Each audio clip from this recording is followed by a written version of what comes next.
Friends, എല്ലാവർക്കും Adilakshmi kitchen വേളിലേക്ക് സ്വാഗതം. ഇന്ന് ഞാൻ വന്നിരിക്കുന്നത് ചാമ്പക്ക കൊണ്ട് ജാമായിട്ടാണ്. സിമ്പിളായിട്ട് നമുക്ക് ചെയ്യാം. ഒരു 15 മിനിറ്റ് കൊണ്ടുള്ള പരിപാടിയുള്ളൂ. അതുകൊണ്ട് തന്നെ പെട്ടെന്ന് തീർക്കാം. അപ്പം നന്നായി ക്ലീൻ ചെയ്തെടുത്ത് വെച്ചിട്ടുണ്ട്. ഇനി അത് മിക്സിയുടെ ജാറിലേക്ക് ഇട്ട് കൊടുക്കുക. ഒരു 1/4 കപ്പ്, അതിലും നിങ്ങൾക്ക് ആവശ്യത്തിനുള്ള പഞ്ചസാര, ഞാനൊരു 1/4 കപ്പ് 1/2 കപ്പോളം പഞ്ചസാര ഇട്ടിട്ടുണ്ട്. പഞ്ചസാരയും ചാമ്പക്കയും കൂടി അരിച്ചെടുക്കുക.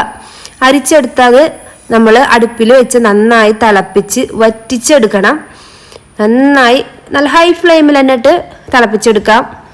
അപ്പോൾ അങ്ങനെ ചെറുതായി വറ്റി വരുമ്പോൾ അതിലേക്ക് അരമുറി ചെറുനാരങ്ങയുടെ നീര് ഒഴിച്ചു കൊടുക്കുക. എന്നിട്ട് ഒരു 1/2 ടീസ്പൂണ് വാനില എസൻസ് കൂടി ചേർത്ത് കൊടുക്കുക. നന്നായി ഇളക്കി കൊടുക്കുക. അത് നന്നായി കുറുകി വന്നിട്ടുണ്ട്. ഒരു 15 മിനിറ്റിനുള്ളിൽ നമുക്ക് അടിപൊളി ജാമ് തയ്യാറായിട്ടുണ്ട്. കണ്ടില്ലേ, ജാമിൻ്റെ പരിവൊക്കെ കറക്റ്റായി വന്നിട്ടുണ്ട്. ഇനി നമുക്ക് ഇറക്കി വയ്ക്കാം. സ്റ്റവിൽ നമുക്ക് ഇറക്കി വെച്ചിട്ട് ചൂടാറാനായിട്ട് വയ്ക്കാം. ഞാനിപ്പോൾ അത് ഒരു 5 നിമിഷം ഫ്രിഡ്ജിലോട്ട് വയ്ക്കുന്നുണ്ട്.